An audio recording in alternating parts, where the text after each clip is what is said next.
ጤና ይስጥልን ውድ ተመልካቾቻችን የሰዓቱን ዜና ይዘን ቀርበናል። ከዜናዎቹ ጋር ዳንኤል ተስፋዬ ነኝ። በኢትዮጵያ ተጨማሪ 30 ሰዎች በኮሮና ቫይረስ መያዛቸው እንደተረጋገጠ የጤና ሚኒስቴር አስታወቀ። የጤና ሚኒስትሯ ዶክተር ሊያ ታደሰ እንዳሉት በ24 ሰዓታት ውስጥ ለ3645 ሰዎች የላቦራቶሪ ምርመራ ተደርጓል። ቫይረሱ ከተገኘባቸው መካከል 18ቱ በሀገሪቷና ኦሮሚያ ዋና ከተማ ፊንፊኔ፣ 4ቱ ከፊንፊኔ ከተማ ውጪ ኦሮሚያ ክልል ሌላ ቦታ፣ 3 አፋር ክልል፣ 3 ትግራይ ክልል እንዲሁም 2 የድንበር ተሻጋሪ አሽከርካሪዎች ናቸው ተብሏል። ከነዚህም ውስጥ 9ኙ የውጭ ሀገር የጉዞ ታሪክ ያላቸው ሲሆን 17ቱ ደግሞ በቫይረሱ ከተያዘ ሰው ጋር ግንኙነት ያላቸው መሆኑም ተገልጿል። በዚህም በኢትዮጵያ በኮሮና ቫይረስ የተያዙ ሰዎች ቁጥር 429 የደረሰ ሲሆን ከዚህም ውስጥ 128ቱ ማገገማቸውን የጤና ሚኒስቴር አስታውቋል። ህዝቡ በዓልን ሲያከብር ራሱን ከኮሮና ቫይረስ መጠበቅ እንዳይዘነጋ ኡስታዝ አህመዲን ጀበል አሳሰቡ። ኡስታዝ አህመዲን እንዳሉት ህዝበ ሙስሊሙ የኢድ አልፈጥር በዓልን በቤቱ ማክበር አለበት። ኦኤምኤን ያነጋገራቸው የጤና ባለሙያ በበኩላቸው አሁን ላይ የኮሮና ቫይረስ ስርጭት አሳሳቢ መሆኑን ነው የተናገሩት። ሪያዱ ፌራ ተጨማሪ ዘገባ አላት። የኮቪድ-19 ኮሮና ቫይረስ ስርጭት በኢትዮጵያ እየተስፋፋ ይገኛል። በሀገሪቱ ከ2 ወራት በፊት በአንድ ጃፓናዊ ዜጋ ላይ ቫይረሱ ከተገኘ ወዲህ ከጊዜ ወደ ጊዜ የስርጭቱን ፍጥነት እየጨመረ አሁን ላይ በበሽታው የተያዙ ሰዎች ቁጥር 429 ደርሷል። ባለፉት 2 ሳምንታት ውስጥ በቫይረሱ የሚያዙ ሰዎች ቁጥር 63 በመቶ ጭማሪ አሳይቷልም ነው የተባለው። በተለይ ለቁጥሩ መጨመር በበዓላት ወቅት ተገቢ ጥንቃቄ አለማድረግ በኩሉ ድርሻ እንዳለው ነው የሚነገረው። ከዚሁ ጋር በተያያዘ ኡስታዝ አህመዲን ጀበል ከኦኤምኤን ጋር ባደረጉት የስልክ ቆይታ ህዝበ ሙስሊሙ የኢድ ሰላትን እቤት ውስጥ በመስገድ የኮሮና ቫይረስ ስርጭትን እንዲከላከል ጥሪ አቅርበዋል። ኢድ አልፈጥርም ብቻ ሳይሆን ከኢድ በፊት ከፍተኛ አዘር ያለው ግዴታ የሆኑ ሰላቶችን ጀማዓ ረመዳን ሰላቶችን በሙሉ በጀማ መስገድ ሳንችል ረመዳኑን እያጠናቀቅን ነው የምንገኘው። ስለዚህ እነዛን በየቤታችንና መከናከል የመስገድ ሁኔታን ያስገደደን ተጨባጭ ሁኔታ ግን አሁንም ከበፊቱ ከፍ ባለ ሁኔታ እየተስፋፋ ያለ በመሆኑ የኢድ ሰላቶች በአብዛኛዎቹ ለሙስሊም ሱናን ሰላት እንደመሆኑ እንደዚሁም ቤት ውስጥ መስገድ ይቻላል ተብሎ ከመቀመጡ አንጻር በጋራ ወጥተን አብረን ብንሰግድ ደስ ይል ነበረ። ግን አሁን ባለው ሁኔታ ጉዳትና ጥቅም ሲመጣ በእስልምና ሃይማኖት መሰረት መጀመሪያ ጉዳቱን ጥቅም ከማስገኘት ጉዳቱን ማስቀረቱ ላይ ነው ትኩረት የተሰጠው በሸሪዓና መጀመሪያ ጉዳቱን የማስቀረቱ ሁኔታ ላይ መስራት አለብን። በእስልምና አስተምሮት ራስን ከበሽታ መከላከል ከፍተኛ ዋጋ ይሰጠዋል ያሉት ኡስታዝ አህመዲን ጀበል ህዝበ ሙስሊሙ በረመዳን ወቅት ያሳየውን ጥንቃቄ ሊደግም ይገባልም ነው ያሉት። የበሽታ ህይወትን የምንትን አደጋ ላይ የሚጥል ነው።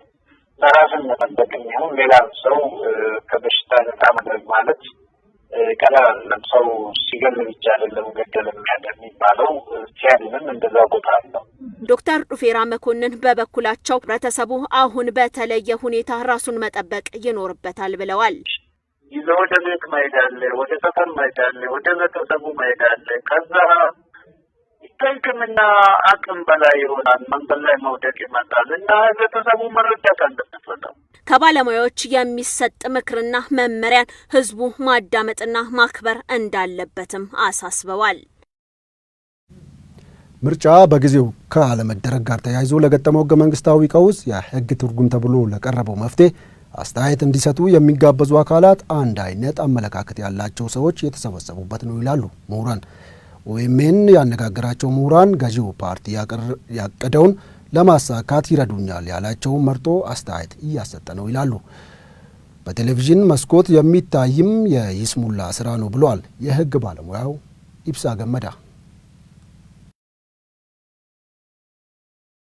አሳታፊነቱን በተመለከተ መነሻውንም ስንወስድ የጥያቄውንም አርቃቂነት ሚና የወሰዱ የህገ መንግስት አጣሪ ጉባኤ ውስጥም ተሳትፎ የነበራቸው ሰብሳቢዋንም ጨምሮ ማለት ይቻላል ጥያቄውን በማዘጋጀት ሂደት ውስጥ ተሳታፊ የነበሩ፣ በሌላ በኩል ደግሞ የሙያ አስተያየት እንዲሰጡም የተጋበዙት እንዲሁም ህገ መንግስት አጣሪ ውስጥ ያሉትን ተመሳሳይ የፖለቲካ አመለካከትም ያላቸው ጥያቄውን በማዘጋጀትም አስተያየት በመስጠትም እንደ መዳኘትም ባለው ተሳትፎ ውስጥ በተዘዋዋሪ እየተሳተፉ ያሉ አንድ አካል ማለት የሚቻል ስለሆነ አሳታፊ ነው ማለት ይከብዳል። አሳታፊ አይደለም ማለት ነው።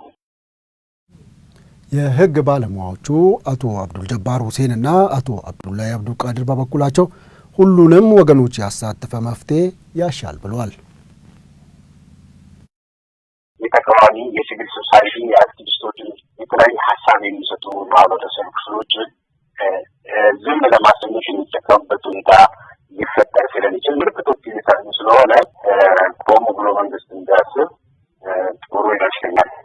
ከመንግስት ካቀረባቸው ኦፕሽኖች ውጭ ሌሎች ፖለቲካ ፓርቲዎች የሚያቀርቡት ኦፕሽኖች ፖለቲካል ኢንስቲቱሽናል ኔጎሽዬሽን የሚለው ኦፕሽንን ኮንሲደር ብናደርግና ሁሉንም ኮምፕሌት ባደረገ መልክ ብንሄድበት የሚል አስተዳደኝ ምርጫ በጊዜው ካለመካሄዱ ጋር ተያይዞ ለተፈጠረው ህገ መንግስታዊ ቀውስ ገዢው ፓርቲ ባቀረባቸው አማራጮች ላይ ብቻ ትኩረት ማድረግ ዘላቂ መፍትሄ እንደማያመጣ የወላይታ ብሔራዊ ንቅናቄ አስታወቀ።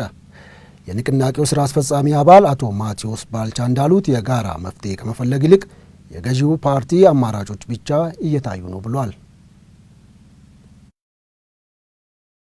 የማራዘም ውሳኔ ከተወሰነ ጊዜ በኋላ ያለው መንግስት የማስተዳደር ጊዜው የሚያበቃ ስለሆነ ቀጣይ ፈንታው ላይ ያሉ ጉዳዮችን በሚመለከት ሁሉም ባለድርሻ አካላት በመሰረቱ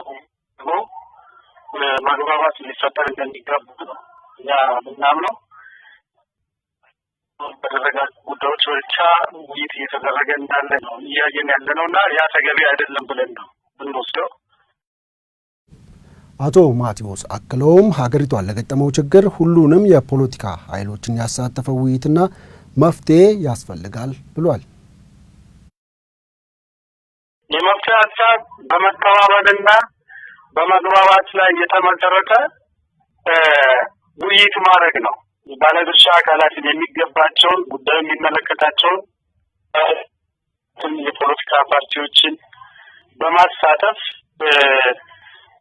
በመተማመን ላይ በእምነት ላይ የተመሰረተ ውይይት ማድረጉ ነው መፍትሄ። በሌላ በኩል ከወላይታ ህዝብ የክልልነት ጥያቄ ጋር ተያይዞ የሰላም አምባሳደር የተባለው በጠቅላይ ሚኒስትሩ የተቋቋመው ኮሚቴ ከወላይታ የተወከሉ የሰላም አምባሳደር ኮሚቴ አባላት ራሳቸውን ማግለላቸውን ተናግረዋል። ለዚህም ምክንያት አንዳንድ የተለየ ተልዕኮ ያነገቡ የኮሚቴው አባላት የወላይታ ህዝብ ከጠየቀው ጥያቄ ባፈነገጠ መልኩ ተዛብቶ እንዲቀርብ ማድረጋቸው ነው ተብሏል። እንግዲህ ውድ ተመልካቾቻችን ለሰዓቱ የያዝናቸው ዜናዎች ይመስሉ ነበር። ከቀሪ ፕሮግራሞቻችን ጋር መልካም ቆይታ ይሁንላችሁ።